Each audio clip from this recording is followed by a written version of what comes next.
नमस्कार, मैं Harshmani Naudiyal, principal Minerva institute of medical science, school of nursing. आज आपको नर्सिंग कोर्स के बारे में जानकारी देना चाहता हूँ। जीएनएम यानी कि जनरल नर्सिंग मिडवाइफरी। जीएनएम 3 साल का कोर्स है और इस कोर्स को करने के बाद आपको उत्तराखंड स्टेट मेडिकल फैकल्टी में रजिस्ट्रेशन करवाना पड़ता है और रजिस्ट्रेशन के बाद आपके भविष्य के लिए बहुत सारी अपॉर्चुनिटी आपको मिल जाती है। जैसा कि हमारे Minerva institute of medical science का खुद का हॉस्पिटल है जो कि देहरादून में स्थित है, अरिहंत हॉस्पिटल के नाम से।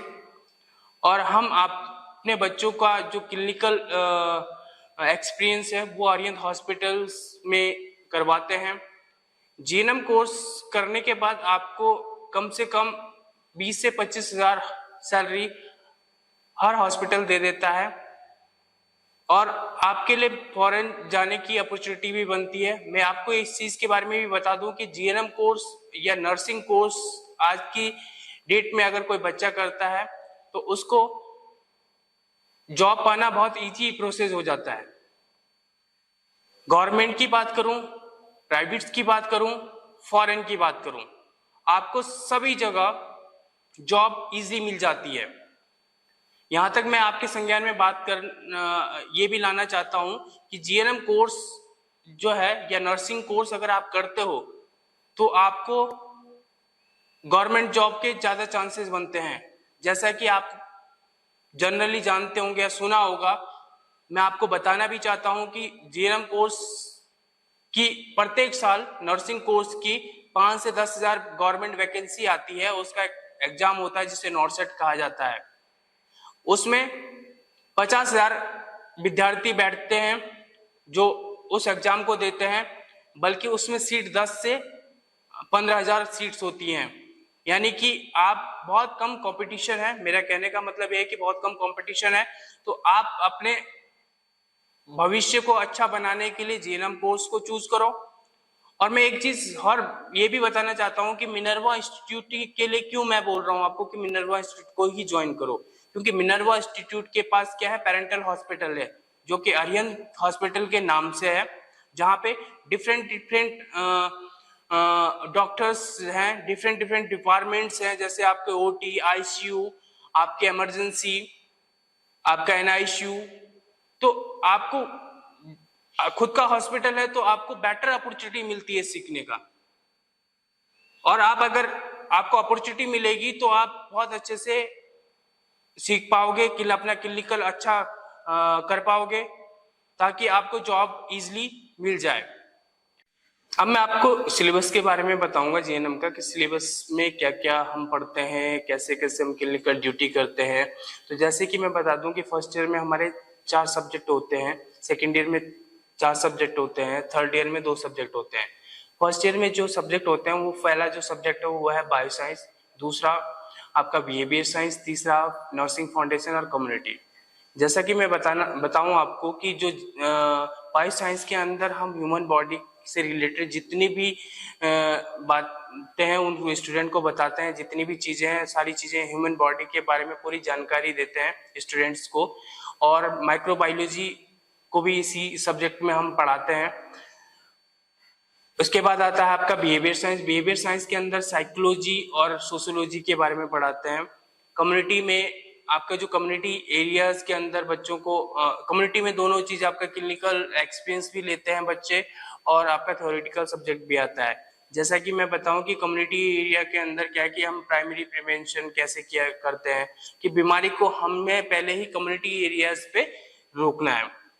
उसके बाद आता है आपका नर्सिंग फाउंडेशन। नर्सिंग फाउंडेशन के अंदर हम बच्चे को बताते हैं कि आपको वाइटल साइन कैसे लेने हैं, मतलब टेम्परेचर कैसे चेक करना है, आपको बीपी कैसे चेक करना है, आपको रेस्पिरेशन कैसे लेना है, आपको पल्स कैसे लेनी है। जैसे नर्सिंग से रिलेटेड जितने भी प्रोसीजर हैं, जैसे कैथेटराइजेशन हो गया, ईटी ट्यूब हो गया, फीडिंग हो गया, जितने भी रिलेटेड उससे नर्सिंग से रिलेटेड काम होते हैं हॉस्पिटल के अंदर, उनके बारे में हम पढ़ाते हैं। उसके बाद आता है आपका सेकेंड ईयर। सेकेंड ईयर की अगर मैं बात करूंगा तो सेकेंड ईयर में मेडिकल सर्जिकल के बारे में पढ़ाते हैं, जिसमें क्या है कि आपका पूरे जितनी भी डिजीज होती हैं, जितनी भी बीमारियां हैं, उनके बारे में हम बच्चों को पढ़ाते हैं और जानकारी देते हैं कि ये उसके जैसे मेडिकल सर्जिकल में क्या है कि हम डिजीज के बारे में बताते हैं, स्टूडेंट को पढ़ाते हैं और उसके सिम्टम, उसके कॉजेज, उसका मैनेजमेंट, उसका ट्रीटमेंट कैसे करना है, इस चीज के इसके बारे में पढ़ाते हैं बच्चे को। उसके बाद क्या आता है आपका सेकेंड ईयर में मेंटल हेल्थ नर्सिंग सब्जेक्ट आता है। मेंटल हेल्थ नर्सिंग सब्जेक्ट के अंदर जो है मेंटल हेल्थ में जैसे हॉस्पिटल क्लिनिकल ड्यूटी लगाते हैं, क्लिनिकल एक्सपीरियंस लेते हैं, मेंटल हॉस्पिटल में स्टूडेंट को भेजते हैं, वहां से क्लिनिकल एक्सपीरियंस लेते हैं और मेंटल पेशेंट को कैसे ट्रीट करना है इस चीज को पढ़ाते हैं। दूसरा जो सब्जेक्ट है वो है पीडियाट्रिक चाइल्ड हेल्थ नर्सिंग, कि हमें बच्चे की केयर को कैसे करना है, बच्चे के ट्रीटमेंट जो चल रहा है उसके बीमारियों के बारे में, ये हम सारी चीजें पीडियाट्रिक सब्जेक्ट में पढ़ाते हैं। थर्ड ईयर की अगर मैं बात करूंगा तो थर्ड ईयर में क्या है, ओबीजी का और कम्युनिटी सब्जेक्ट होता है, कम्युनिटी सेकंड होता है इसके अंदर। इसमें क्या है कि हम ओबीजी के बारे में जैसे अगर डिलीवरी कैसे करवाते हैं और ओबीजी में जितना भी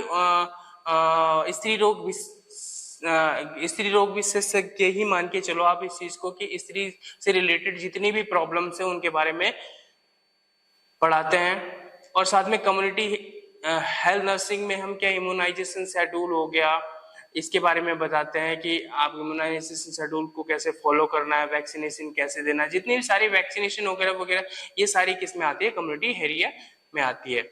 तो मैं आपको एक चीज बताना चाहता हूं कि मैं ये मिनर्वा इंस्टीट्यूट ही क्यों जीएनएम के लिए बेस्ट है। मिनर्वा इंस्टीट्यूट इसलिए जीएनएम के लिए बेस्ट है कि आप हमारे पास अपना अरिहंत हॉस्पिटल है और आपको बेटर अपॉर्चुनिटी मिल जाती है क्लिनिकल की।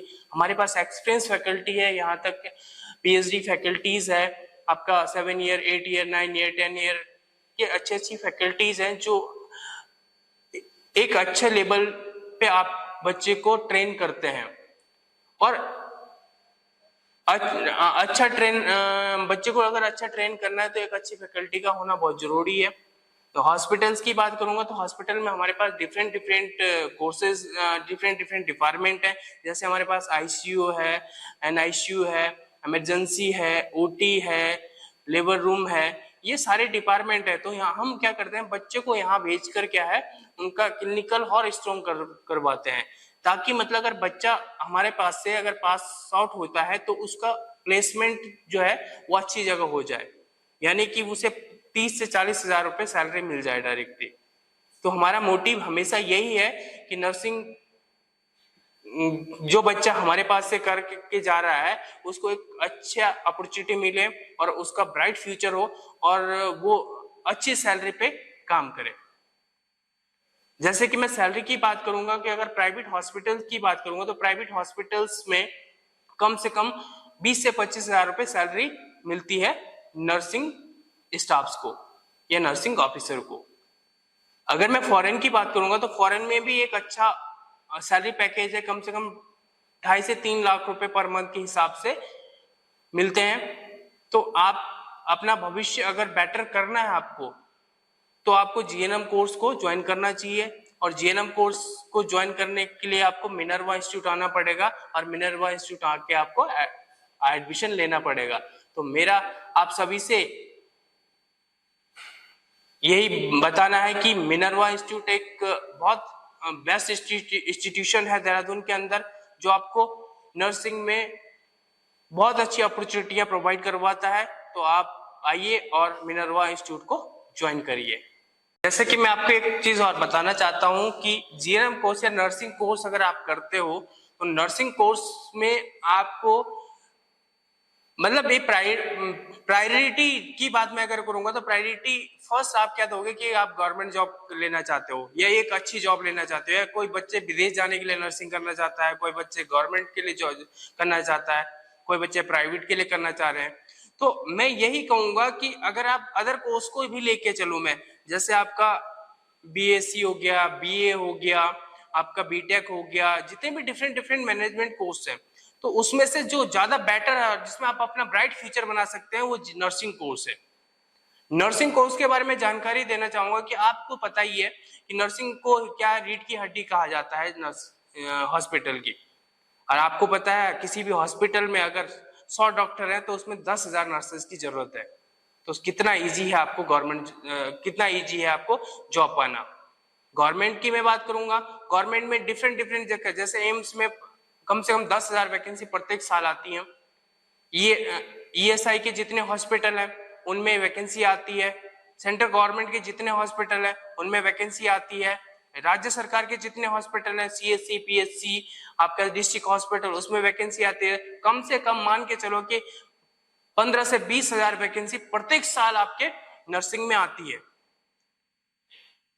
और ये प्रत्येक साल नर्सिंग में आती है तो आपके लिए बेटर अपॉर्चुनिटी बन जाती है जॉब को पाने के लिए। तो इसीलिए आप अगर आपके माइंड में जीएनएम नर्सिंग कोर्स करने की जो सोच आ रही है तो आइए मिनर्वा इंस्टीट्यूट को ज्वाइन करिए और हम आपको एक बेटर नर्स बना के भेजेंगे यहाँ से, ताकि आप एक अच्छे सैलरी पैकेज के साथ काम कर सको।